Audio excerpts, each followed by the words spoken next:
नमस्कार, मैं हूं आपके साथ जया कौशिक। तो मोदी 3.0 सरकार का पूर्ण बजट आज वित्त मंत्री निर्मला सीतारमण ने पेश कर दिया, जिसमें सभी के लिए कुछ ना कुछ था। और इस बजट पर खास बातचीत के लिए हमारे साथ मेहमान जुड़ रहे हैं। डॉक्टर अरविंद विरमानी, जो कि एक इकोनॉमिस्ट हैं और नीति आयोग के सदस्य भी हैं। डॉक्टर विरमानी, बहुत बहुत शुक्रिया हमसे जुड़ने के लिए, वक्त निकालने के लिए। तो आज जो ये बजट पेश किया गया है, जिसमें सभी के लिए कुछ ना कुछ है, चाहे मिडिल क्लास की बात करें, एमएसएमई सेक्टर की बात करें, किसानों की बात करें, युवाओं की बात करें, इस बजट को आप किस तरह से देखते हैं? आपकी पहली प्रतिक्रिया।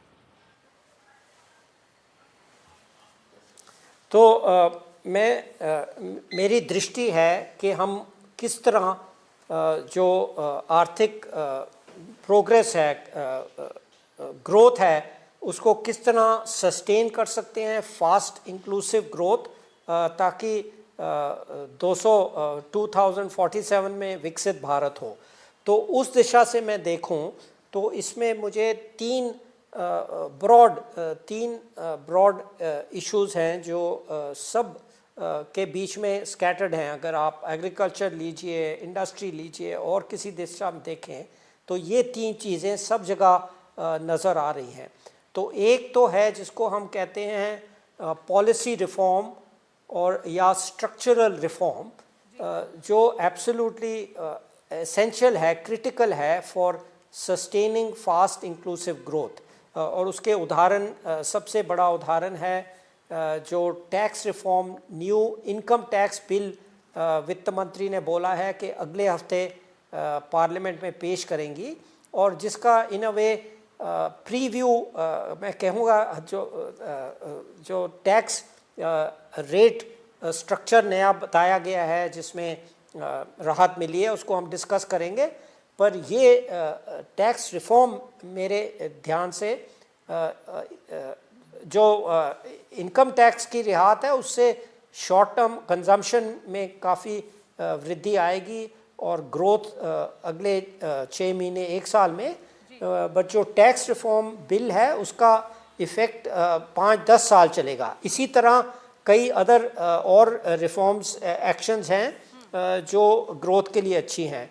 और दूसरी चीज़ है जो issues of skill, education, innovation पे अगेन कई चीज़ें बजट में हैं जो इसमें पॉजिटिव इफेक्ट होगा, और फिर long term growth, job creation, wage growth पे उसका पॉजिटिव इफेक्ट होगा। और फाइनली तीसरी चीज़ है वो है एक्सपोर्ट्स एंड सप्लाई चेन्स पे किस तरह जो कई चीज़ें अनाउंस की हुई हैं, किस तरह एमएसएमईज़ का जो लेबर इंटेंसिव एक्सपोर्टेबल्स बनाते हैं उनको किस तरह बढ़ावा दिया जाए ताकि अगेन जॉब्स क्रिएट हों, और उनको इंटीग्रेट करें ग्लोबल सप्लाई चेन्स में, जो बहुत इम्पॉर्टेंट है 10-15 साल के लिए।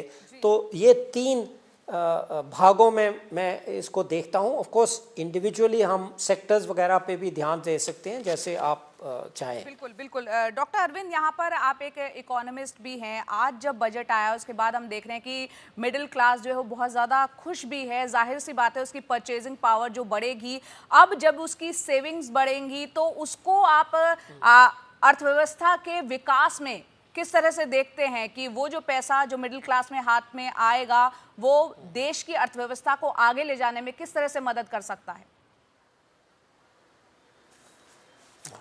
तो इसमें इसका 2-3 इश्यूज हैं बैकग्राउंड में, जिसमें इसको आप देख सकते हैं स्पेसिफिकली। तो एक तो चीज़ है कि आपने याद होगा कि पिछले साल नई कंजम्पशन सर्वे आई थी जिसके हिसाब से पॉवर्टी, एब्सोल्यूट पॉवर्टी जिसको हम कहते हैं 50 साल से एस्टिमेट कर रहे हैं, वो तकरीबन 2% से कम हो गई है। कई एस्टिमेट्स हैं, मेरा विद अगर हम किस सब्सिडीज़ को उसको अकाउंट करें तो ख़त्म ही हो गई है, अगर आप सब्सिडीज़ इन काइंड ट्रांसफ़र्स जिसको कहते हैं। तो इसका मतलब ये होता है कि अब वो लोग जो हैं उनको हम लोअर मिडिल क्लास की तरह देख सकते हैं, और उसमें वल्नरेबिलिटी है। हम ये नहीं कहते कि वल्नरेबल नहीं है, वो तकरीबन 22% है। अगर हम एक डिफरेंट लाइन से देखें तो 22% है। तो एक तो ये फैक्टर है जिसका जिक्र प्रधानमंत्री ने बजट से पहले किया था शायद टीवी पे, के पुअर एंड मिडिल क्लास। तो हमारा फोकस अब ग्रेजुअली ये जो लोअर मिडिल क्लास पे जाना चाहिए, और इसका दैट इज़ वन रीज़न के ये टैक्स रिडक्शन की है। दूसरा रीज़न ये है कि जो इन्फ्लेशन है, जो बढ़ाई हुई है, वो जो मिडिल क्लास की सैलरीज़ हैं, जो सैलरीड वर्कर्स हैं, वो उसकी वेज इंक्रीजेस इससे इतनी तेज़ी से नहीं बढ़ी हैं। तो इसको कहते हैं हमारा रियल वेजेस कम बढ़ी हैं, और पर टैक्स नॉमिनल वेज पे होता है, तो वो हमें इन्फ्लेशन एडजस्टमेंट की ज़रूरत थी। तो आप समझ सकते हैं part of this reduction can be attributed to inflation adjustment, ताकि जो परसेंटेज ऑफ टैक्सेस वो देते थे ऑन रियल इनकम वो वापस चला जाएगा। पर दिस इज़ जस्ट टेक्निकल। उसका इफ़ेक्ट क्या होगा आप पूछ रहे हैं। तो इफ़ेक्ट ये होगा कि जो कंजम्पशन जीडीपी रेशो था वो क्या कहते हैं पेंडेमिक के कारण कम हो गया था, ग्रेजुअली रिकवर होना शुरू हुआ है पिछले 12 महीने 18 महीने में, पर इसका इफेक्ट होगा कि वो फिर प्री पैंडेमिक लेवल्स पे वापस पहुंच जाएगा, which is a good thing. तो normalisation of consumption was lagging other things, and this will make sure के कंजम्पशन रेशो बढ़ जाए। और जैसे आपने करेक्टली बोला, इसका इफेक्ट होगा positive effect on growth, consumption growth. जो लोग कह रहे थे कि अर्बन कंजम्पशन थोड़ी कम हो रही है, इतनी ज़्यादा तेज़ी से नहीं बढ़ रही है।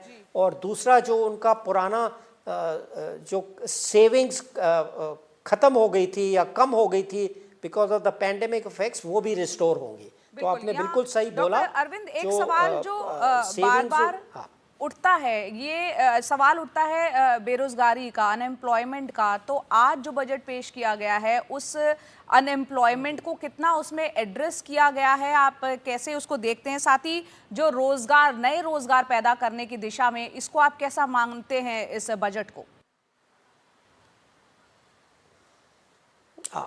Very good question. तो जो भी हम बोलते हैं इंक्लूसिव ग्रोथ और ग्रोथ हो, तो एक तो है ग्रोथ के साथ जुड़ा, दूसरी जॉब्स के साथ स्किल्स।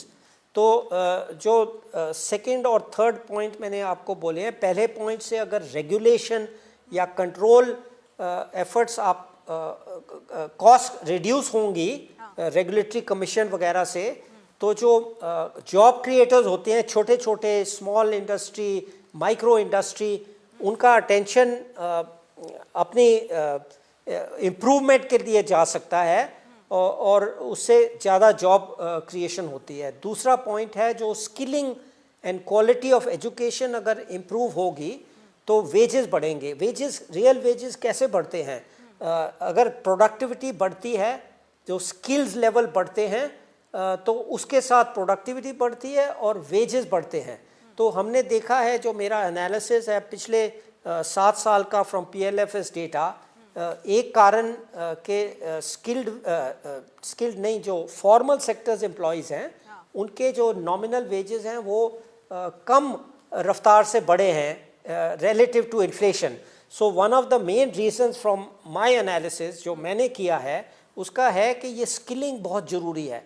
तो क्वालिटी ऑफ एजुकेशन और स्किलिंग अगर इम्प्रूव होगी, और उसकी कई मेजर्स बजट में हम उसके ऊपर जा सकते हैं, पर उससे एम्प्लॉयमेंट भी बढ़ेगी और वेजेस। और फाइनली जो लेबर इंटेंसिव सेक्टर्स हैं, जिसको एक्सपोर्ट के साथ, सप्लाई चेन के साथ हम कनेक्ट करने की कोशिश कर रहे हैं, क्योंकि वहाँ पे एक्सपोर्ट बढ़ेंगे।